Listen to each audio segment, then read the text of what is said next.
Hello guys, welcome back to our channel. எல்லோரும் எப்படி இருக்கீங்க? ஹோப் எல்லோரும் ஹெல்த்தியாகவும் சந்தோஷமாகவும் இருக்கீங்கன்னு நினைக்கிறேன். அண்ட் இந்த வீடியோ பார்த்திங்கன்னா லாஸ்ட் வீக்கே போஸ்ட் பண்ண வேண்டியது, பட் ஒரு சில ஒர்க்கில் ஆக்கியூபைடாக இருந்ததுனால எடிட் பண்ணி போஸ்ட் பண்ண டைம் தான் கிடைக்கல. நானுமே எப்படியாச்சும் வீக்லி ஒன்ஸ் ஒரு வீடியோ அப்லோட் பண்ணிடணும்னு நினைப்பேன், பட் ஏதாவது ஒரு ஒர்க் வந்துருமா அப்படியே டிலே ஆகிட்டே போகும். எனிவேஸ், இந்த வீடியோவில் பார்த்திங்கன்னா உங்கள் எல்லாருக்கும் பிடிச்ச மாதிரி க்ளீனிங் அண்ட் ஆர்கனைசிங் vlog தான். அண்ட் ஆல்சோ இந்த மந்த் ஸ்டார்டிங்கில் எங்கள் ஊரில் நடந்த தேர் திருவிழா அண்ட் அன்றைக்கி செஞ்ச கொஞ்சம் ரெசிபீஸும் ஷேர் பண்ணியிருக்கேன். ஸோ ஐ ஹோப் இந்த வீடியோ உங்கள் எல்லாருக்கும் இன்ட்ரெஸ்டிங்காக இருக்கும். அவுட்டோரில் பிளான்ஸ் வச்சுருக்கோம் பார்த்தீங்களா, அங்கே ரேண்டமாக ஒரு பாட்டில் கொஞ்சமாக கொத்தமல்லி விதை தூவி விட்டுருந்தோம். பட் அது பாட்டுக்கு நல்லா கொத்தமல்லி வந்துருந்துச்சு, பட் கொஞ்சமாக தான் கிடச்சிது. நல்லா ஃப்ரெஷ்ஷாகவும் இருந்ததோ, சரி நம்ம ஏன் தனியாக வந்து ப்ரொபகேட் பண்ணக்கூடாதுன்னு சொல்லிட்டு 2 பாட்ஸ் இதுக்காகவே வாங்கியிருந்தோம். ஸோ அதுலேயே வந்து ஓவர் நைட் ஊற வச்சுருந்த கொத்தமல்லி விதையை தூவிட்டு அதுக்கு மேலே இன்னும் கொஞ்சமாக கோகோபிட் போட்டு ரெடி பண்ணி வச்சுட்டேன். அதே மாதிரி புதினா இலையும் வளர்க்கலாம் அப்படின்னு சொல்லிட்டு அந்த ஸ்டெம்ஸ் எல்லாத்தையும் க்ளீன் பண்ணி ஃபஸ்ட்டு மண்ணில் வச்சோம். பட் பெருசாக எந்த க்ரோத்தும் இல்லை. சில வீடியோஸ்லாம் செக் பண்ணி பார்க்கும்போது ஃபஸ்ட்டு தண்ணியில் வச்சுட்டு அதுக்கப்புறமா மண்ணில் வச்சா நல்லா வளரும்னு சொன்னாங்க. பட் பெருசாக எந்த இம்ப்ரூவ்மெண்ட்டும் இல்லை, அந்த ஸ்டெம்ஸ் அப்படியே தான் இருக்குது. ஸோ உங்கள் யாருக்காவது இதை வளர்க்குறதுக்கு கரெக்டான மெத்தட் தெரிஞ்சிச்சுன்னா மறக்காமல் கமெண்ட்ஸில் சொல்லுங்கள், நான் அதை ட்ரை பண்ணி பார்க்குறேன். இப்போதைக்கு அந்த 2 பாட்லேயுமே கொத்தமல்லி விதை மட்டும்தான் தூவி விட்டுருக்கேன். கொஞ்சமாக முளைச்சி வந்திருக்கு, இன்னும் ஃபுல் ஃப்ளெஜ்டாக எத்தனை நாள் கழித்து வரும்னு தெரியல. மேபி நல்லா வளர்ந்ததுக்கப்புறம் ஷார்ட்ஸோ இல்லைனா லாங் வீடியோலையும் நான் இன்க்ளூட் பண்ணுறேன்.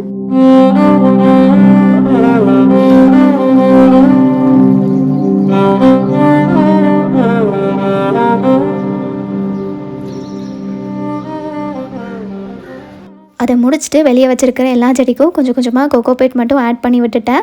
அதுக்கப்புறம் ஃபுல்லாக காரிடோரும் க்ளீன் பண்ணியாச்சு. மேக்ஸிமம் ஃப்ரண்ட்டில் இருக்கிற அந்த பார்க்கிங் ஏரியா வந்து ஓனர் ஆண்டி அவங்க தான் க்ளீன் பண்ணுவாங்க. நாங்கள் வந்து அவ்வளோவா பண்ண மாட்டோம். பட் அன்றைக்கி ரொம்ப குப்பையாக இருந்துச்சு. சரி ஒன்ஸ் தண்ணி ஊற்றி எல்லாத்தையும் க்ளீன் பண்ணி விட்டுடலான்னு சொல்லிட்டு ஃபஸ்ட் அந்த வேலையை முடிச்சிட்டேன்.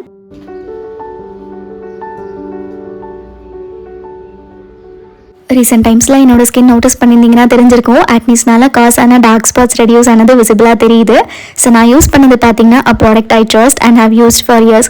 ஹிமாலயா பிராண்டோட dark spot clearing turmeric face wash. இந்த ஃபேஸ் வாஷ் யூஸ் பண்ணுறதுனால ஸ்டபன் டார்க் ஸ்பாட் கிளியர் பண்ணி உங்கள் ஸ்கின்க்கு ஸ்பாட்லெஸ் க்ளோயிங் கொடுக்குது. அண்ட் இதில் power of turmeric and liquorice இருக்குது. ஸோ டர்மரிக்கில் extraordinary medicinal and healing powers இருக்கிறதுனால it's a natural remedy for all your skin problems. And இந்த ரெண்டும் கம்பைண்டான ஃபேஸ் வாஷ் யூஸ் பண்ணுறப்போ டார்க் ஸ்பாட்ஸ் அண்ட் பிளெமிஷஸை விசிபிளாக ரெடியூஸ் பண்ணுது. ஆல்சோ மஞ்சளில் இருக்கிற ஆன்டி ஆக்சிடென்ட் ப்ராப்பர்ட்டிஸை ப்ரிசர்வ் பண்ணுறதுக்காக யூனிக் கோல்ட் ப்ரெஸ் வராசா டெக்னிக் யூஸ் பண்ணியிருக்காங்க. ஸோ உங்கள் ஆக்னினால காசான டார்க் ஸ்பாட்ஸை விசிபிளாக கம்மி பண்ணுது. அண்ட் இந்த ப்ராடக்ட்டில் கம்ப்ளீட்டாக natural and safe ingredients include ஆனதுனால ஸ்கின்க்கு சேஃபாக இருக்கும். டெய்லியுமே ட்வைஸ் ஃபேஸை வெட் பண்ணிவிட்டு small amount of face wash எடுத்து ஜென்ரலாக சர்க்குலர் மோஷனில் மசாஜ் பண்ணி ஃபேஸ் வாஷ் பண்ணிங்கன்னா முடிஞ்சது. For best results use along with Himalaya's dark spot clearing range of products. And மெயினாக இந்த ஃபேஸ் வாஷ் யூஸ் பண்ணதுக்கப்புறம் உங்கள் ஸ்கின் ஓவர் ட்ரை ஆகாமல் பார்த்துக்கும் and has no staining properties. And இந்த ப்ராடக்ட்டை நீங்கள் பர்ச்சேஸ் பண்ணணும்னு நினச்சிங்கன்னா Amazon, Flipkart, Nykaa, Himalaya's official app and வெப்சைட்டில் அவைலபிளாக இருக்குது. லிங்க்கும் டிஸ்கிரிப்ஷனில் கொடுத்துருக்கேன். So you can get great discount if you go and check out the products today. காலையில் 8:30 மணிக்கு தேர் எடுக்கிறதா சொன்னதும் நான், தங்கச்சி, தம்பி 3 பேரும் ரெடி ஆகிட்டு கிளம்பிட்டோம். அம்மா அன்றைக்கி ஒர்க் போயிருந்தாங்க. அப்பா மட்டும் லீவ் போட்டிருந்ததும் நாங்கள் 4 பேர் மட்டும் கிளம்பினோம். எங்கள் ஊரோட பட்டாளம்மன் தேர் திருவிழா டோட்டலாக 3 நாள் நடக்கும். ஃபர்ஸ்ட் அன்றைக்கி பார்த்திங்கன்னா மாவிளக்கு செஞ்சு கோயிலுக்கு கொண்டு போவாங்க. 2வது நாள் தேர். 3வது நாள் வந்து எல்லா ஏரியாலையும் இருக்கிற அம்மனை ஊர்வலமாக கொண்டு போவாங்க. ஸோ அதோட ஃபெஸ்டிவல் முடிஞ்சுது. ஃபர்ஸ்ட் டே அன்றைக்கி நாங்கள் மாவிளக்கு செய்யலை. ஒரு 1 மந்த்க்கு முன்னாடி தான் ரிலேட்டிவ்ஸில் ஒருத்தவங்க இறந்துட்டாங்க. ஸோ ஐயர்கிட்ட கேட்டதும் ஃபெஸ்டிவல் எதுவும் பண்ணக்கூடாது அப்படின்னு சொன்னதுனால ஜஸ்ட் தேர் மட்டும் பார்த்துட்டு கோயிலுக்கு போயிட்டு வந்தோம். ஆல்சோ அந்த 3 டேஸுமே அங்கங்கே பிரசாதம் கொடுத்துட்டே இருப்பாங்க. ஸோ நாங்கள் தேர் எடுத்துகிட்டு ரிட்டன் வரப்போ புளி சாதம், அதுக்கப்புறம் புலாவ்னு சொல்லிட்டு ஏகப்பட்ட வெரைட்டிஸ் கொடுத்துட்டே இருந்தாங்க. ஸோ எங்களுக்கு எவ்வளோ தேவைப்பட்டுச்சோ அதை மட்டும் வாங்கிட்டு வந்து பிரேக்ஃபாஸ்ட்டை முடிச்சிட்டோம். தென் அன்றைக்கி லஞ்ச் வந்து நான்வெஜ் ஸ்பெஷல் தான். அப்பா வந்து அவங்களோட ஃப்ரெண்ட்ஸ்க்காக கொஞ்சமாக சிக்கனில் ட்ரை ரெசிபி செஞ்சு தர சொல்லி கேட்டதும் செட்டிநாட் சிக்கன் ரைஸ் செஞ்சு கொடுத்துட்டேன். அண்ட் எங்கள் வீட்டுக்காக சிக்கன் பிரியாணியும் கொஞ்சமாக கிரேவி வச்சுருந்தேன். ஆல்சோ அன்றைக்கி 1-2 ரெசிபீஸ் நான் செய்கிறேன்னு சொல்லிட்டு என் தங்கச்சிக்கு சொன்னதும் சரி ஓகேன்னு சொல்லிட்டு நான் கூட நின்று அவளுக்கு கைட் தான் பண்ணேன். ஸோ ஃபஸ்ட்டு இந்த செட்டிநாட் சிக்கன் ட்ரை ரெசிபிக்கு மசாலா ஒன்று வறுத்து பவுடர் பண்ணி வச்சுக்கணும். அதுக்கு ஒரு பேனில் 2 டேபிள் ஸ்பூன் மல்லி சேர்த்துருக்கேன். அது கூட 1 டேபிள் ஸ்பூன் சீரகம், 1/2 டேபிள் ஸ்பூன் சோம்பு, 1/2 டேபிள் ஸ்பூன் மிளகு, கூடவே 3 ஏலக்காய், காரத்துக்கு தகுந்த மாதிரி காஞ்ச மிளகா சேர்த்துக்கணும். நான் வந்து 4 ஆட் பண்ணியிருந்தேன். ஆல்சோ சில்லி பவுடரும் சேர்க்க போகிறோம். ஸோ அதனால் மிளகா வந்து பார்த்து சேர்த்துக்கோங்க. அவ்வளோதான். இப்போ இதை லோ ஃப்ளேமில் வச்சு ஒரு 3 to 4 மினிட்ஸ்க்கு நல்லா அரோமா வர வரைக்கும் வறுத்துட்டு ஃபைனலாக 1 டேபிள் ஸ்பூன் துருவின தேங்காய் சேர்த்து ஃபியூ செகண்ட்ஸ்க்கு சாட்டே பண்ணி இறக்கிட்டு ஆறுனதுக்கப்புறம் பவுடர் பண்ணி பண்ணிட்டீங்கன்னா செட்டிநாடு மசாலா ரெடி.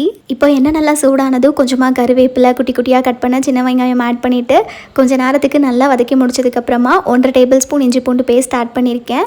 இதோட பச்சை வாசனை போனதும் 1 டீஸ்பூன் மிளகாய் தூள் 1/4 டீஸ்பூன் மஞ்சள் தூள் சேர்த்துட்டு ஃபியூ செகண்ட்ஸ்க்கு லோ ஃப்ளேமில் வச்சு வதக்கி விட்டுக்கலாம். அவ்வளோதான். இப்போ இதில் க்ளீன் பண்ணி வச்சுருக்கிற சிக்கன் சேர்த்துக்கலாம். நான் எடுத்துருக்கிற குவான்டிட்டி பார்த்திங்கன்னா 1/2 கிலோ விட கொஞ்சம் கம்மியாக இருக்குது. பட் நம்ம ரெடி பண்ணியிருக்கிற மசாலா 1/2 kg சிக்கனுக்கு கரெக்டாக இருக்கும். ஸோ இதுலேயே சிக்கனுக்கு தகுந்த மாதிரி 1 டீஸ்பூன் உப்பு சேர்த்துட்டு லிட் கவர் பண்ணி ஒரு 5 to 6 மினிட்ஸ்க்கு அப்படியே விட்டுட்டேன். பொதுவாக ட்ரை ரெசிபீஸ்க்கு தண்ணி எக்ஸஸாக சேர்க்க தேவை இருக்காது. ஜஸ்ட் சிக்கனில் ரிலீஸ் ஆகிற தண்ணியே சஃபிஷியண்ட்டாக இருக்கும். ஒன்ஸ் சிக்கன் ஒரு 50% வெந்ததும் அரைச்சி வச்சுருக்கோம் பார்த்தீங்களா செட்டிநாடு மசாலா, அது ஒரு 3 டேபிள் ஸ்பூன் ஆட் பண்ணிவிட்டு நல்லா மிக்ஸ் பண்ணி இன்னொரு ஃபியூ மினிட்ஸ்க்கு விட்டுட்டு கடைசியாக கொஞ்சமாக லெமன் ஜூஸும் கொத்தமல்லியில் சேர்த்து கலந்தீங்க அப்படின்னா செட்டிநாடு சிக்கன் ட்ரை ரெடி. செஞ்ச உடனே நல்லா சுட சுட 2 பீஸ் டேஸ்ட் பண்ணி பார்க்கும்போது சூப்பராக இருந்தது. கொஞ்சமாக மட்டும் எடுத்து வச்சுட்டு மற்ற எல்லாத்தையும் டிஃபன் பாக்ஸில் போட்டு பேக் பண்ணிவிட்டு அப்பாவுக்கு கொடுத்து விட்டுட்டோம். ஸோ நெக்ஸ்ட் டைம் சிக்கன் எடுக்கிறப்போ கண்டிப்பாக இந்த ரெசிபி ட்ரை பண்ணி பாருங்கள், எல்லாருக்கும் பிடிக்கும். தென் அடுத்த செஞ்ச ரெசிபி வந்து சிக்கன் 65. ஒரு டைம் இந்த மெத்தடில் செஞ்சது தான். அதுக்கப்புறம் எப்போ சிக்கன் 65 அப்படின்னாலும் இந்த மாதிரி செஞ்சால் தான் எனக்கு ரொம்ப பிடிக்குது. ஒன்ஸ் நீங்களும் ட்ரை பண்ணி பாருங்கள், கண்டிப்பாக உங்களுக்கும் டேஸ்ட்டு பிடிக்கும். ஸோ இதுக்குமே ஒரு மசாலா ரெடி பண்ணணும். அதுக்கு ஒரு குட்டி மிக்சர் ஜாரில் 15 சின்ன வெங்காயம், 10 பல் பூண்டு, அதுக்கப்புறமா கொஞ்சமாக இஞ்சி சேர்த்துருக்கேன். இது கூடவே காரத்துக்கு தகுந்த மாதிரி காஞ்ச மிளகாய் சேர்த்துக்கணும். நான் வந்து 2-3 எடுத்திருக்கேன். அதுக்கப்புறம் கலருக்காக 2-3 காஷ்மீரி சில்லிஸும் ஆட் பண்ணியிருக்கேன். இது வந்து ஆப்ஷனல் தான். அதுக்கப்புறம் 1/2 டீஸ்பூன் சோம்பு, கொஞ்சமாக கொத்தமல்லி, அதுக்கப்புறம் கருவேப்பிலை சேர்க்கணும். அவ்வளோதான். இப்போ இதை தண்ணி சேர்க்காமல் கொஞ்சம் கொர அரைச்சி எடுக்கணும். தேவைப்பட்டால் கொஞ்சமாக தெளிச்சிக்கலாமே தவிர அதிகமாக ஊற்றுனீங்கன்னா டெக்ஸ்சர் மாறிடும். இப்போ இதை அரைச்சதை சிக்கனோட ஆட் பண்ணியிருக்கேன். இதுக்கு முன்னாடி வந்து ஒரு முட்டையும் உடச்சி ஊற்றிருக்கேன். அண்ட் அகெயின் இது கூட 2 teaspoon Kashmiri chilli powder add பண்ணியிருக்கேன். இது சுத்தமாக காரம் இருக்காது, பட் நல்லா கலர் கொடுக்கும். இருந்தால் சேர்த்துக்கோங்க, இல்லைனா ஸ்கிப் பண்ணிக்கலாம். அதுக்கப்புறமா இதுலேயே 2 டீஸ்பூன் அளவுக்கு கார்ன்ஃப்ளவரும் 1 டீஸ்பூன் உப்பு, கடைசியாக லெமன் ஜூஸ் வந்து சேர்க்கணும். நான் வந்து குட்டி சைஸ் லெமன் எடுத்ததுனால முழுசாக ஒன்று சேர்த்துருக்கேன். நீங்கள் பெருசு எடுத்திங்கன்னா ஹாஃப் லைம் சேர்த்திங்கனாலே கரெக்டாக இருக்கும். இப்போ இந்த மசாலாவை சிக்கனோட நல்லா மிக்ஸ் பண்ணதுக்கப்புறம் மினிமம் ஒரு 1/2 hour to 1 hour ஃப்ரிட்ஜில் வச்சு மேரினேட் பண்ணிங்கன்னா சிக்கன் வந்து நல்லா ஜூஸியாகவும் அந்த மசாலா இறங்கி ஃப்ளேவர்ஃபுல்லாகவும் இருக்கும்.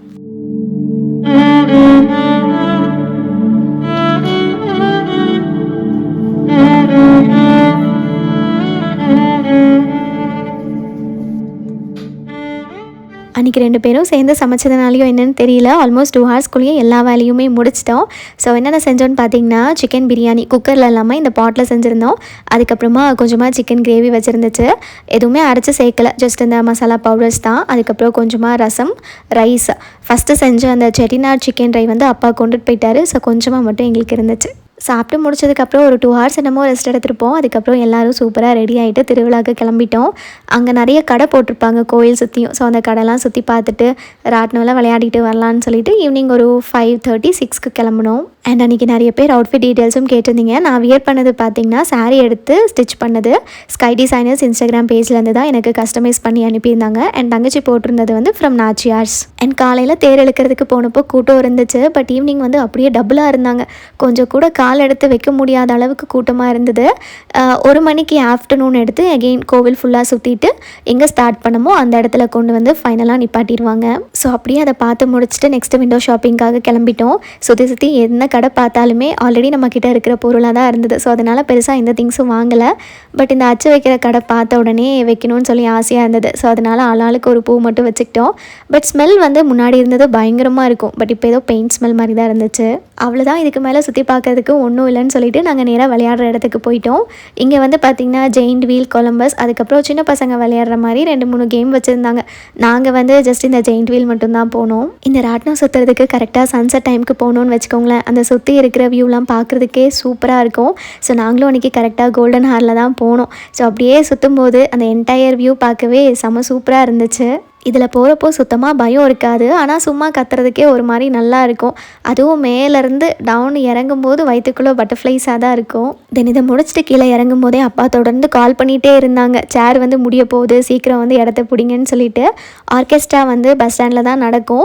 லிமிட்டடாக தான் சேரும் வச்சுருப்பாங்க. ஸோ எவ்வளோ சீக்கிரம் போவோமோ நமக்கு சேர் கிடைக்கும். அப்படி இல்லைனா 3 hours நின்றுட்டு தான் பார்க்குற மாதிரி இருக்கும். எல்லா வருஷமுமே 2nd and 3rd day 2 night அன்றைக்குமே ஆர்கெஸ்ட்ரா நடக்கும். ஸோ நாங்கள் எந்த இயரும் மிஸ் பண்ணிடக்கூடாதுன்னு சொல்லிட்டு முன்னாடியே போய் அட்டென்ட் பண்ணிடுவோம்.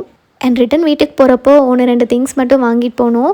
தாளிக்கிறதுக்கு கரண்டி தேவைப்பட்டுச்சு. ஸோ அது ஒன்று வாங்கினேன். அதுக்கப்புறம் இந்த ப்ரௌனி சர்வ் பண்ணுறப்போ உடன் ட்ரே ஒன்று கொடுப்பாங்களா, அதுவுமே இருந்தது. மேபி ஃப்யூச்சரில் நமக்கு தேவைப்படும்னு சொல்லிட்டு அது ஒன்று வாங்கினேன். அப்புறம் தங்கச்சி வந்து டெய்லி யூஸ்க்கு போடுற மாதிரி ஒரு செருப்பு வாங்கினா. அண்ட் இதோட திருவிழா விலாகும் முடிஞ்சிச்சு.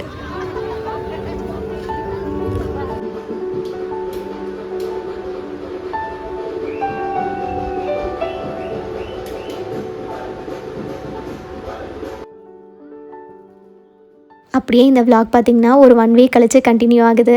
ரொம்ப நாளாகவே இந்த கிச்சன் கவுண்டர் டாப்பை டீப் க்ளீன் பண்ணணும்னு பார்த்துட்டே இருந்தேன். பட் இன்றைக்கி நாளைக்குன்னு சொல்லி தள்ளி போயிட்டே இருந்தது. அண்ட் அம்மாவும் ரீசெண்டாக தான் ஆயில், அதுக்கப்புறம் ஒரு சில திங்ஸ் எல்லாமே வைக்கிறதுக்கு ரேக் மாதிரி வாங்கியிருந்தாங்க. சரி அதெல்லாமே ஆர்கனைஸ் பண்ணிடலாம் அப்படின்னு சொல்லிட்டு இன்றைக்கி ஈவினிங் என்னமோ ஸ்டார்ட் பண்ணேன். இந்த க்ளீனிங் ஒர்க் ஸ்டார்ட் பண்ணுறதுக்கு முன்னாடி பார்க்குறப்போ ஒரு 1-2 ஹவர்ஸில் முடிச்சிடலாம் அப்படின்னு தான் தோணும். ஆனால் நிஜமாகவே அதை ஸ்டார்ட் பண்ணதுக்கப்புறமா டைம் போகிறதே தெரியாது. கிட்டத்தட்ட 5-6 ஹவர்ஸ் எடுத்துரும் போல். அன்றைக்குமே ஒரு 4 o'clock என்னமோ ஸ்டார்ட் பண்ணேன். ஆனால் நைட்டு 11க்கு தான் மொத்தமாகவே க்ளீன் பண்ணி முடித்தேன். ஆல்சோ விளாக்ஸில் நிறைய பேர் பார்த்துருப்பீங்க. இந்த ஆயிலுக்காக செப்பரேட்டாக ரேக் மாதிரி எதுவும் இல்லாமல் ஜஸ்ட் ஒரு ட்ரே வச்சு தான் இத்தனை நாள் ஆர்கனைஸ் பண்ணி வச்சுருந்தோம். பட் என்னென்னா அது டேரெக்டாக கவுண்டர் டாப் மேலே வைக்கிறதுனால அடிக்கடி க்ளீன் பண்ண முடியறதில்ல. காக்ரோச்சஸ் அது இதுன்னு சொல்லிட்டு ஏதாவது போயிடும். ஸோ ஒரு டைம் எடுத்து பார்க்கும்போது ஏகப்பட்ட டஸ்ட் இருக்கும். ஸோ கிரவுண்ட் டச் ஆகாத மாதிரி திங்ஸ் வச்சிட்டோம் அப்படின்னா க்ளீன் பண்ணுறதுக்கு ஈஸியாக இருக்கும்னு சொல்லிட்டு தான் இந்த 2 ரேக்கும் ஆர்டர் போட்டிருந்தாங்க. இந்த வீட்டுக்கு வந்த புதுசில் இருந்தே கிச்சன் ப்ராப்பராக செட்டப் பண்ணணும்னு ரொம்ப நாள் ஆசை. பட் எல்லா மாதமும் ஏதாவது ஒரு கமிட்மெண்ட் வந்துகிட்டே இருக்கா. ஸோ அதனால் இதுவுமே தள்ளி போயிட்டே தான் இருக்குது. இப்போ வரைக்கும் இந்த கிச்சனுக்காக புதுசாக எதுவுமே வாங்கலை, அந்த சைடில் இருக்கிற ரேக் தவிர. மற்றபடி அங்கே வீட்டில் என்ன வச்சுருந்தோமோ அதை வச்சு தான் ஆர்கனைஸ் பண்ணியிருக்கு. ஏன்னா அங்கே பார்த்திங்கன்னா நமக்கு ஏகப்பட்ட செக்ஷன் இருக்குது, அதாவது வைக்கிறதுக்கு ஸ்பேஸ் நிறைய இருக்குது. பட் இங்கே சுத்தமாக ஸ்பேஸ் இல்லை. ஸ்டில் ஏதோ வச்சு மேனேஜ் பண்ணியிருக்கோம். அண்ட் இப்போ புதுசாக சப்ஸ்கிரைப் பண்ணி வீடியோஸ் பார்க்குற நிறைய பேர் பார்த்திங்கன்னா இந்த வீடு எங்களோட ஓன் ஹவுஸ்ன்னு நினச்சிட்ருக்காங்க போல். ஸோ நிறைய பேர் சஜஸ்ட் பண்ணுறது என்னென்னு பார்த்திங்கன்னா, கிச்சன் வந்து மாடலர் செட்டப் பண்ணிடுங்க, ஸோ தட் திங்ஸ் வந்து நீட்டாக ஆர்கனைஸ் பண்ணி வைக்கலாம், அதே மாதிரி கிளம்ஸியாக தெரியாதுன்னு சொல்லிட்டு. நம்ம ஓன் ஹவுஸ் அப்படின்னா எவ்வளோ நாளும் இன்வெஸ்ட் பண்ணி எப்படினாலும் செட்டப் பண்ணிக்கலாம். பட் ரெண்டல் ஹவுஸ் அப்படின்னு வரப்போ அங்கே இன்வெஸ்ட் பண்ணுறது எனக்கு தெரிஞ்சு தேவையில்லாத வேலை மாதிரி தான். ஸ்டில் நம்ம திங்ஸில் இன்வெஸ்ட் பண்ணி வாங்குறது பிரச்சனை இல்லை, நம்ம எந்த வீட்டுக்கு போனாலும் அதை தூக்கிட்டு போயிடலாம். பட் இதே வீட்டில் பர்மனெண்ட்டாக இருக்கிற மாதிரி ஏதாவது ஒரு செட்டப் பண்ணிட்டோம் அப்படின்னா அந்த இடத்துல நம்மளோட பணம் தான் வேஸ்ட் ஆன மாதிரி இருக்கும். ஈவன் இந்த வீட்டுக்கு நாங்கள் ஃபஸ்ட் டைம் வந்து பார்த்தப்போ கிச்சனில் திங்ஸ்லாம் எங்கே வைக்க போகிறோம், ஒன்றுமே இல்லையே, ஜஸ்ட் அந்த கவுண்டர் டாப், அதுக்கப்புறம் அங்கே மேலே குட்டி குட்டியாக 4 கல் போட்டிருப்பாங்க, அதை தவிர திங்ஸ் எல்லாம் எங்கே வைக்கிறதுன்னு சொல்லி யோசித்தோம். அதுக்கப்புறம் அவங்கக்கிட்ட கேட்டுட்டு இந்த மாதிரி ஸ்டவ் வச்சுருக்கோம்ல, அதுக்கு கீழே வந்து ரொம்ப பெரிய ஸ்பேஸ் தான்.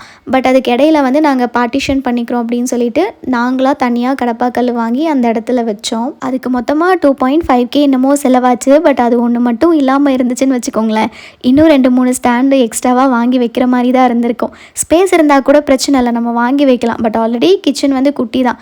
இங்கே அதிகமாக ஸ்டாண்ட் வாங்கி வைக்க கிச்சனில் இடமே இல்லாத மாதிரி ஆயிரும். அண்ட் நிறைய பேர் வந்து இன்னுமே சைடில் வச்சுருக்கிற ரேக்கான டீட்டெயில்ஸ் கேட்டுட்ருக்கீங்க. இது வந்து நாங்கள் அமேசான்லேருந்து தான் பர்ச்சேஸ் பண்ணோம். நான் வாங்கும்போது 3.3 or 3.5 அப்ராக்சிமேட்டாக அந்த ரேஞ்ச் இருக்கும். நான் லிங்க் வந்து டிஸ்கிரிப்ஷனில் கொடுக்குறேன், செக் பண்ணி பாருங்கள். நாங்கள் வாங்கினது 4 பார்ட்டிஷன் இருக்குது, இதில் 2 இருக்குது, 3 இருக்குது. ஸோ உங்களோட நீட்க்கு ஏற்ற மாதிரி நீங்கள் சூஸ் பண்ணி வாங்கிக்கலாம். ஒரு 6 monthsக்கு யூஸ் பண்ணி பார்த்ததுக்கப்புறம் எனக்கு நிஜமாகவே ஒர்த் அப்படின்னு தான் தோணுது.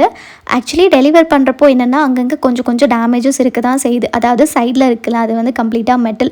ஸோ அது அங்கங்கே கொஞ்சம் டேமேஜாக தான் வரும். பட் அதை ரிட்டன் போட்டு எகெயின் வரும்போதுமே எனக்கு தெரிஞ்சு கம்ப்ளீட்டாக சூப்பராக வரும்னு சொல்ல முடியாது. ஆனால் அந்த வுட்டோட குவாலிட்டிலாம் நல்லா இருக்குது. அண்ட் வெயிட் வந்து நல்லாவே தாங்குது. நாங்கள் வந்து மைக்ரோவேவ் அவன் வச்சுருக்கோம், ஏர் ஃப்ரையர், அதுக்கப்புறம் ஏகப்பட்ட திங்ஸ் வச்சாலுமே வெயிட் வந்து நல்லா வித்ஸ்டாண்ட் பண்ணுது. சப்போஸ் எங்களுக்கு இருக்கிற மாதிரி வைக்கிறதுக்கு ஸ்பேஸ் அதிகமாக இல்லாமல் குட்டி கிச்சனாக இருக்குது அப்படின்னா கண்டிப்பாக இந்த மாதிரி ரேக்கில் இன்வெஸ்ட் பண்ணலாம். பட் இதில் ஒரே ஒரு மெயின்டெனன்ஸ் என்ன அப்படின்னா, ஈரமாக இருக்கிற எந்த திங்ஸ் வச்சாலுமே அந்த வுட்டு வந்து தனியாக வந்துடுது. ஸோ அதை மட்டும் பார்த்துக்கணும். நாங்கள் தெரியாமல் அந்த 3வது பார்ட்டிஷனில் தக்காளி கூட இருக்குல்ல, அது வச்சுருந்தோம். பட் நாங்கள் ஒழுங்காக நோட்டீஸ் பண்ணலை போல். அந்த தக்காளியிலேருந்து ரிலீஸ் ஆகிற தண்ணி அதில் பட்டு ரொம்ப நாள் கழித்து பார்த்ததுனால அந்த வுட்டு வந்து கொஞ்சம் செப்பரேட் ஆன மாதிரி ஆயிடுச்சு. கம் ஏதாவது போட்டு எனக்கு தெரிஞ்சு ஓட்டணும்னு நினைக்கிறேன். அண்ட் ஏதாவது இந்த மாதிரி தூசியெல்லாம் பட்டுச்சுன்னா ஜஸ்ட்டு ஸ்க்ரப்பு வச்சு நீங்கள் தொடச்சிங்கனாலே ஈஸியாக போயிடும். அந்த டஸ்ட்டெல்லாம் ஒன்றுமே இதில் அப்படியே ஸ்டெயினாக இருக்காது. அண்ட் ஆல்சோ இது கிச்சனுக்கு மட்டும் இல்லாமல் நீங்கள் மல்டிபர்பஸ் ரேக்காக கூட யூஸ் பண்ணிக்கலாம். சப்போஸ் ஹாலில் வச்சிங்க அப்படின்னா புக் ஷெல்ஃபாக யூஸ் ஆகும். ரூமில் வச்சு ஏதாவது திங்ஸ் கூட ஸ்டோர் பண்ணிக்கலாம். அதுக்கப்புறம் டாய்ஸ் ஏதாவது வைக்கிறதா இருந்தால் கூட ஓகே. லுக் வைஸ் பார்க்குறதுக்கு உங்களுக்கு நல்லா இருக்குது. ஸோ நீங்கள் எந்த இடத்துல வச்சாலும் பார்க்குறதுக்கு எலிகெண்ட்டாக நல்லாயிருக்கும். So first kitchen counter top மேலே எக்ஸப்ட் கேஸ் ஸ்டவ் என்னென்ன இருந்துச்சோ அது எல்லாத்தையுமே கொண்டு போய் ஹாலில் வச்சாச்சு. அண்ட் சைடில் இருந்த ரேக்கில் இருந்த திங்ஸுமே மொத்தமாக கிளியர் பண்ணிட்டோம். அதுக்கப்புறம் ஜஸ்ட் ஒரு நார்மல் கிளாத் வச்சு இருந்த டஸ்ட் எல்லாத்தையும் கிளியர் பண்ணதுக்கப்புறமா விம் லிக்விடும் கொஞ்சம் சோப்பும் வச்சு ஸ்க்ரப் பண்ணி விட்டாச்சு. இந்த கவுண்டர் டாப்பில் போட்டிருக்கிறது கிரனைட்டா மார்பிளா என்ன மெட்டீரியல் எனக்கு தெரியல. பட் ஆனால் இது நிஜமாகவே ஈஸி மெயின்டெனன்ஸ் தான். ஜஸ்ட் ஒரு வெட் கிளாத் வச்சு தொடச்சோன்னாலே நல்லா பளபளன்னு சூப்பராக இருக்கும். ஒயிட் கலர் சம்திங் இருந்தால் தான் மெயின்டெனன்ஸ் கொஞ்சம் ஜாஸ்தி. பட் இது அந்த மாதிரி எதுவுமே இல்லை. சப்போஸ் கை தவறி எது சிந்தினாலும் ஜஸ்ட் அந்த வைப்பர் வச்சு தொடச்சாலே போதும், ஈஸியாக வேலை முடிஞ்சிடும். அண்ட் ஒரு சில பேர் வந்து சிலிண்டர் எந்த இடத்துல வச்சுருக்கீங்கன்னு சொல்லி கேட்டிருந்தீங்க. இந்த வீட்டில் வந்து நாங்கள் வெளியே தான் வச்சுருக்கோம். இதுக்கு முன்னாடி இருந்த எல்லா வீட்லேயும் அந்த கவுண்டர் டாப்க்கு கீழே தான் இருக்கும். பட் இங்கே வெளியே வச்சுருக்கு. ஈவன் அந்த மேலே வீட்டில் இருக்கிறவங்களுக்கும் சிலிண்டர் வந்து கீழே தான் இருக்குது. அந்த பைப் வழியாக கேஸ் ஸ்டவ்க்கு கனெக்ஷன் கொடுத்துருக்காங்க. ஆக்சுவலி இது ஒரு நல்ல ஐடியாவாக இருக்குது. ஏன்னா இங்கே உள்ளே வச்சோன்னு வச்சுக்கோங்களேன், அதுக்குன்னு ஒரு தனியாக ஸ்பேஸ் ஒதுக்கணும், அப்பப்போ எடுத்து மாட்டுறது இதெல்லாம் ரொம்ப கஷ்டம். பட் வெளியே வச்சுருக்கிறதுனால ரொம்ப ஈஸி. சப்போஸ் காலி ஆயிடுச்சுன்னா கூட பக்கத்துலேயே தான் எக்ஸ்ட்ரா ஒன்று இருக்கும். ஸோ அதை அப்படியே மாட்டி விட்டுடலாம். இந்த டைல்ஸில் இருக்கிற ஸ்டெயின் அதுக்கப்புறம் ஃப்ளோர் ஸ்டெயின்லாம் வந்து க்ளீன் பண்ணுறதுக்கு என்கிட்ட அகாராவோட ஸ்பின் ஸ்க்ரப்பர் இருக்குது. பட் இது அந்த அளவுக்கு ஒன்றும் அழுக்கு இல்லைல்ல, நம்ம கையிலேயே தொடச்சிடலான்னு சொல்லிட்டு தான் ஸ்டார்ட் பண்ணுது. பட் அதுக்கப்புறம் அதை ஸ்க்ரப் பண்ண கை பயங்கரமாக வலி எடுக்க ஆரம்பிச்சிச்சு. பேசாமல் அந்த ஸ்க்ரப்பர்லேயே தொடச்சிருந்தா 5 நிமிஷத்துக்கு வேலை முடிஞ்சிருக்குமே நினச்சேன். பட் எப்படியோ என் தம்பி இருந்ததுனால அவன் பாதி வேலையை முடிச்சது எனக்கு ஈஸியாக இருந்துச்சு. ஒரு சில டைம் நம்ம ஏதாவது வேலை கொடுத்து செய்யடா அப்படின்னா செய்ய மாட்டான். அப்படியே செஞ்சாலும் நமக்கு எக்ஸ்ட்ராவாக 2-3 வேலை வச்சுருவான். பட் அன்றைக்கி என்னமோ அவனாக இன்ட்ரெஸ்ட் எடுத்து நான் துடைக்கிறேன் நான் பண்ணுறேன்னு சொல்லி பயங்கர ஆர்வமாக இருந்ததுனால சரி ஓகே என்னென்ன க்ளீன் பண்ணுறியோ பண்ணுன்னு சொல்லி நானுமே அவனை விட்டுட்டேன். அண்ட் ஆல்சோ எனக்குமே இந்த க்ளீனிங் ஆர்கனைசிங் vlog போஸ்ட் பண்ண ரொம்ப பிடிக்கும். பட் என்னென்னா க்ளீனிங் பண்ணுறதே ஒரு எக்ஸாஸ்டிங்கான வேலை. அது கூடவே வீடியோ ரெக்கார்ட் பண்ணும் அப்படின்னா இன்னுமே சேலஞ்சிங்காக இருக்கும். அது என்னமோ என்னோடய வீடியோஸ் பார்க்குற ஒரு சில பேருக்கு க்ளீனிங் ஆர்கனைசிங் vlogs ரொம்ப பிடிக்குதுன்னு நினைக்கிறேன். அடிக்கடி போஸ்ட் பண்ணுங்கன்னு சொல்லி கமெண்ட்ஸும் வரும். மேபி இதை பார்த்ததுக்கப்புறம் அவங்களுக்கு மோட்டிவேட்டடாக இருக்குமா என்னன்னு தெரியல. சப்போஸ் நீங்கள் இந்த வீடியோ பார்த்துட்ருக்கீங்கன்னா பார்த்து முடிச்சதுக்கப்புறம் உங்கள் கிச்சனும் கிளம்ஸியாக இருந்துச்சுன்னா கொஞ்சம் டைம் எடுத்து நீட்டாக ஆர்கனைஸ் பண்ணி வச்சுக்கோங்க. நெக்ஸ்ட்டு நீங்கள் சமைக்க போகிறப்போ ரொம்ப பீஸ்ஃபுல்லாக இருக்கும். ஸோ ஃபஸ்ட்டு கம்ப்ளீட்டாக ஸ்க்ரப் பண்ணி முடிச்சதுக்கப்புறமா ஒரு ஈர துணி வச்சுட்டு மொத்தமாக தொடச்சதுக்கப்புறம் ஃபைனலாக ஒரு ட்ரை கிளாத் வச்சு நீட்டாக எல்லாத்தையும் தொடச்சிட்டிங்கன்னா கொஞ்சம் கூட ஸ்டெயின்ஸோ இல்லை பிசு பிசுன்னு இல்லாமல் நல்லா நீட்டாக க்ளீன் ஆயிரும்.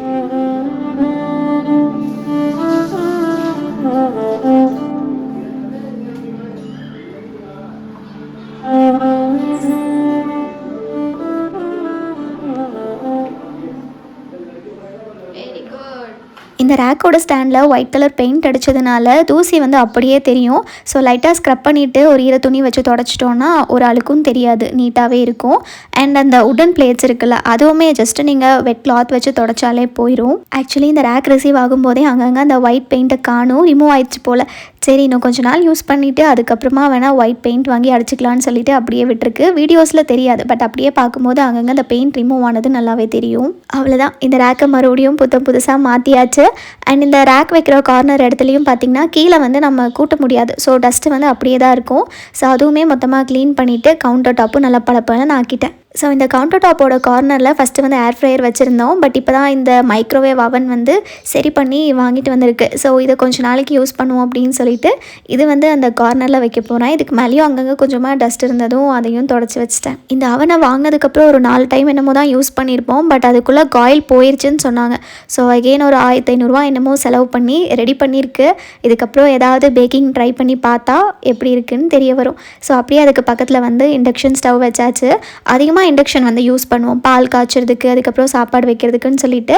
ஸோ ப்ளக் பாயிண்ட்டும் அங்கேயே இருக்கிறதுனால ஈஸியாக யூஸ் பண்ண முடியும்னு அந்த இடத்துல வச்சுருக்கு. அப்படியே அதுக்கு பக்கத்தில் வந்து மிக்ஸி வச்சுருக்கோம். அண்ட் மற்ற க்ராசரிஸை ரீஃபில் பண்ணி வைக்கிறதுக்கு முன்னாடி அந்த ஜார்ஸ் எல்லாமே வாஷ் பண்ணி வச்சுட்டேன். ஏன்னா ரொம்ப நாள் ஆச்சு, அதுவுமே எண்ணெய் பிசுப்பு அப்படியே இருந்ததுனால அது எல்லாத்தையும் நீட்டாக வாஷ் பண்ணி கொஞ்சம் நேரம் ட்ரை ஆனதுக்கப்புறமா திங்ஸ் வந்து ரீஃபில் பண்ணி வச்சாச்சு. இப்போ வரைக்கும் எண்ணெய் ஊற்றி வைக்கிறதுக்கு தான் ஒரு பாட்டில் கூட ஒழுங்காக செட் ஆகலை. இதுக்கு முன்னாடி மீஷோவில் 2 கிளாஸ் பாட்டில் வாங்கியிருந்தேன். பட் அது கேப் வந்து நல்லா இல்லை. கொஞ்சம் நாள் கழித்து பார்த்திங்கன்னா அந்த கேப் ரொம்ப லூஸ் ஆயிடுச்சு. எண்ணெய் ஊற்றும் போது கடாயில் டப்புன்னு அந்த கேப்பு விழுந்துடும். ஸோ என்ன பண்ணுறதுன்னு தெரியல. அப்புறம் அந்த கேப்பை மட்டும் தூக்கி போட்டு அந்த கிளாஸ் பாட்டிலில் மணி பிளான்ட் போட்டு வச்சுருக்கோம். இப்போதைக்கு ஒரு ஸ்டீல் பாட்டில் இருந்ததும் அதில் எண்ணெய் ஊற்றி வச்சுருக்கு. மேபி நல்ல ரிவ்யூ இருக்கிற மாதிரி பார்த்து லேட்ரான் ஒரு கிளாஸ் பாட்டில் வந்து ஆர்டர் பண்ணணும். அடுத்ததான் இன்னொரு குட்டி கிளாஸ் ஜாரில் பார்த்திங்கன்னா நெய் ஊற்றி வச்சுருக்கேன். நெக்ஸ்ட் இந்த உப்பு போட்டு வைக்கிறதுக்கு ஆல்ரெடி ப்ளூ கலரில் ஒரு ஜாடி வச்சுருந்தேன். க்ளீன் பண்ணுறேன்னு சொல்லிட்டு என் தங்கச்சி அதோட கேப்பை உடச்சிட்டா. இதுக்கப்புறம் அதை யூஸ் பண்ண முடியாதுன்னு சொல்லி அதுலேயுமே மணி பிளான்ட் போட்டு வச்சுட்டு இன்னொன்று பாட்டி கொடுத்தது இருந்தது, அதில் வந்து உப்பு ஸ்டோர் பண்ணி வச்சுருக்கு. அடுத்ததான் இந்த 3 கிளாஸ் ஜாருமே 25 ருபீஸ்னு சொல்லிட்டு டிமார்ட்டுக்கு போனப்போ வாங்கிட்டு வந்தது. குவாலிட்டிலாம் ரொம்ப நல்லாயிருக்கு. ஸோ இதில் வந்து 3 இருக்கிறதுனால நட்ஸ் போட்டு வச்சுருக்கேன். ஒரு இதில் வந்து ட்ரை கிரேப்ஸ், இன்னொரு இதில் பாதாம், அதுக்கப்புறம் இன்னொன்று வந்து முந்திரி. இப்போதைக்கு எதுவுமே வாங்கி வைக்கல, வாங்கினதுக்கப்புறம் ஸ்டோர் பண்ணிக்கலாம்னு சொல்லிட்டு ஒன்று எம்டியாக வச்சுட்டு இன்னொரு இதில் பிஸ்தா போட்டு வச்சுருக்கேன்.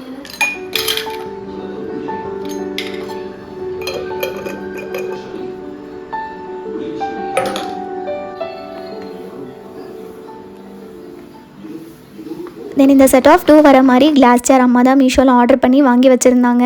இதில் ஒரு ஜாரில் பார்த்திங்கன்னா ஹார்லிக்ஸ் போட்டு வச்சுருக்கோம். இன்னொரு இதில் வந்து ரீசெண்டாக ஒரு மினி விலாகில் ஹெல்த் மிக்ஸ்ன்னு சொல்லிட்டு ஒன்று பண்ணியிருந்தேன்ல, அது வந்து பாதி காலி பண்ணிட்டேன். இன்னும் கொஞ்சமாக இருக்குது, அதையுமே இதில் போட்டு வச்சுருக்கு. ஹானஸ்ட்லி இந்த ஹோம்மேட் ப்ரோட்டீன் பவுடரோட டேஸ்ட் வந்து ரொம்ப நல்லா இருக்குது. ஒரே ஒரு பிரச்சனை என்னென்னா பாலில் போட்ட உடனே அங்கங்கே கட்டி கட்டியாயிடும். ஸோ அதை மட்டும் நீட்டாக மிக்ஸ் பண்ணி குடிச்சோன்னா டேஸ்ட் வந்து நிஜமாவே சூப்பராக இருக்கும். அந்த மினி விலாகோட லிங்க் வந்து கீழே வேணால் அட்டாச் பண்ணுறேன், நீங்களும் வேணால் வீட்டில் ட்ரை பண்ணி பாருங்கள். அண்ட் அம்மா வந்து 2 கவுண்டர் டாப்பில் வைக்கிற மாதிரி ரேக் ஆர்டர் பண்ணாங்கன்னு சொன்னேன் பார்த்தீங்களா, அதில் ஒன்று இது தான். மேலே வந்து கொஞ்சம் குட்டியாக இருக்கும், கீழே வந்து கொஞ்சம் நல்லா பெருசாகவே இருக்குது. ஸோ உப்பு ஜாடி இதெல்லாம் வைக்கிறதுக்கு ஸ்பேஸ் சஃபிஷியண்ட்டாக இருக்கும். ஃபஸ்ட்டு வந்து நான் ஒயிட் கலரில் தான் வாங்கணும்னு நினச்சிட்டு இருந்தேன், ஏன்னா ஆல்ரெடி கவுண்டர் டாப் வந்து பிளாக் கலரில் இருக்குல்ல. ஸோ ஒயிட் போட்டோன்னா நல்லா கான்ட்ராஸ்ட்டாக இருக்கும்னு நினச்சேன். பட் பிளாக் கலர்லேயும் ஆர்டர் போட்டுட்டாங்க. நெக்ஸ்ட் இதே மாதிரி பிளாக் கலரில் இன்னொரு 2 டயர் ரேக்கும் ஆர்டர் பண்ணியிருந்தாங்க. வேறு ஏதோ ஆர்டர் பண்ணியிருக்காங்கன்னு நினைக்கிறேன். பட் சைஸ் வந்து குட்டியாக வந்ததுனால கவுண்டர் டாப்பில் யூஸ் பண்ணிக்கோன்னு சொல்லி கொடுத்துட்டாங்க. ஸோ இதுக்கு மேலேயுமே வந்து டிஷ்யூ பேப்பர் போட்டுட்டு அப்படியே மிக்சிக்கு பக்கத்தில் வச்சுட்டேன். தென் இதோட ஃபர்ஸ்ட் ரேக்கில் பார்த்திங்கன்னா டீ, காஃபி, சுகர் 3மே ஸ்டோர் பண்ணி வச்சுருக்கிற கண்டெய்னர்ஸை லைனாக வச்சுட்டேன். நிறைய பேர் விளாக்ஸ் பார்த்துட்டு இதுக்கான லிங்க் வந்து கேட்டிருந்தீங்க. ஆக்சுவலி நாங்கள் மணாலி போனப்போ லாஸ்ட்டே டெல்லி ஷாப்பிங் போயிருந்தோம். அங்கே வந்து எங்களுக்கு சரோஜினி மார்க்கெட்டில் செட் ஆஃப் 3ன்னு சொல்லிட்டு 350 ருபீஸ்க்கு கிடச்சிது. இதே மாதிரி சிமிலர் ப்ராடக்ட்ஸ் நான் நிறையா ஆன்லைனில் பார்த்துருக்கேன். பட் அதோட ரேட்லாம் வந்து பயங்கரமாக இருக்கும். சொல்ல போகணுன்னா அந்த காஃபி கண்டெய்னர் மட்டுமே 799, 899 போட்டு வச்சுருப்பாங்க. பட் நாங்கள் வாங்கினது கிளாஸ் மெட்டீரியல், மேலே வந்து ஜஸ்ட் அந்த மேட் ஃபினிஷில் வர பிளாக் கலர் பெயிண்ட் தான் கொடுத்துருக்காங்க. மற்றபடி குவாலிட்டி கிரேட்லாம் கிடையாது, ஓகே தான்.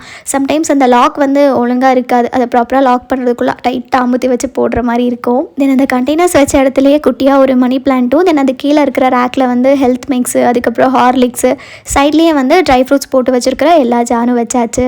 நெக்ஸ்ட் இந்த கேஸ் ஸ்டவ்க்கு பக்கத்தில் இன்னொரு ரேக் வச்சுட்டு மேலே போர்ஷனில் ஃபுல்லாகவே ஆயில் கீ வச்சுட்டேன். அதுக்கப்புறம் கீழே வந்து உப்பு ஜாடி, அதுக்கப்புறம் ஊறுகாய், தென் இந்த அசஃபோட்டிடா, இந்த மாதிரி திங்ஸ் எல்லாமே கீழே வச்சாச்சு.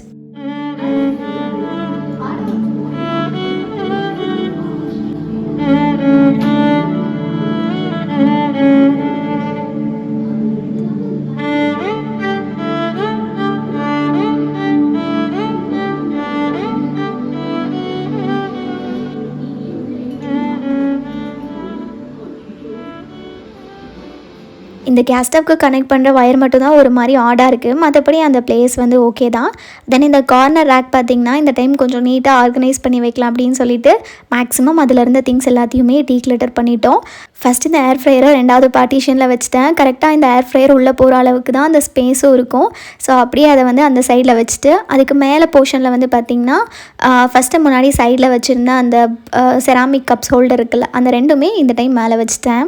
அப்படியே அதுக்கு பக்கத்தில் இந்த ஜூஸ்லாம் குடிப்போம்ல, அந்த கிளாஸஸை வந்து ஒரு ட்ரேயில் போட்டு சைட்லேயே வச்சுட்டேன். தென் ஏர் ஃப்ரையருக்கு பக்கத்தில் ஒரு ஆர்கனைசரில் வந்து செராமிக் பிளேட்ஸு, பவுல்ஸு, கிளாஸ் கப்ஸ்ன்னு சொல்லிட்டு எல்லாத்தையுமே அதுக்குள்ளே வச்சாச்சு. இந்த மாதிரி வைக்கிறப்போ என்னென்னா சப்போஸ் தூசி ஆச்சுன்னா அது ஒன்று மட்டும் எடுத்து தொடச்சாலே போதும். தனித்தனியாக வச்சோன்னு வச்சுக்கோங்களேன், எல்லாத்தையும் ஒன்று ஒன்றா எடுத்து வேலை அதிகமாக தான் இருக்கும். தேர்ட் பார்ட்டிஷன் ஃபுல்லாகவே பிளேட்ஸு, பவுல்ஸு அண்ட் லாஸ்ட்டாக இருந்ததில் க்ராசரிஸ் வச்சு இந்த ஸ்டாண்ட் வந்து கொஞ்சம் நீட்டாக ஆர்கனைஸ் பண்ணி முடிச்சிட்டேன்.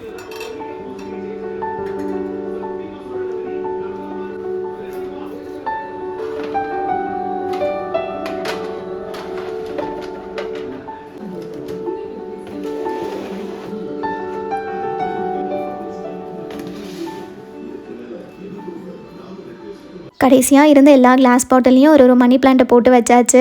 அங்கங்கே இந்த க்ரீனாக பார்க்குறதுக்கே ரொம்ப நல்லாயிருக்கும். ஸோ இந்த ஸ்டாண்ட் கிட்டேயுமே வந்து அந்த உப்பு ஜாடி சொன்னேன்ல, அது வந்து சும்மா தான் இருந்தது. அதில் வந்து நிறைய லீவ்ஸ் இருக்கிற மாதிரி ஒரு பிளான்ட் போட்டு வச்சிட்டேன். பழைய வீட்டுக்கு கம்பேர் பண்ணும்போது இந்த வீட்டில் மணி பிளான்ஸோட க்ரோத் பார்த்திங்கன்னா ரொம்ப சூப்பராக இருக்குது. மேபி இங்கே வென்டிலேஷன் நல்லா இருக்கிறது தான் ரீசனாக என்னென்னு எனக்கு தெரியல. ஏன்னா அங்கே வந்து நாங்கள் விண்டோஸ் எதுவுமே ஓப்பன் பண்ண முடியாமல் இருந்துச்சு. பட் இங்கே வந்து 24/7 விண்டோஸ் எல்லாமே ஓப்பனாக இருக்கிறதுனால தான் பிளான்ஸ் நல்லா க்ரோ ஆகுதுன்னு நினைக்கிறேன். ஃபைனலி கிச்சன் மொத்தமாக கூட்டி விட்டுட்டு அந்த மேட்ச்சை அந்தந்த இடத்துல போட்டு பார்த்ததுக்கப்புறமா ஓவராலாக நீட் அண்ட் க்ளீனாக இருந்துச்சு. இப்போ கிச்சன் ஃபுல்லாகவே எப்படி இருக்குன்னு சொல்லிட்டு ஒரு சின்ன கிளிம்ஸ் பார்த்துட்டு வாங்க.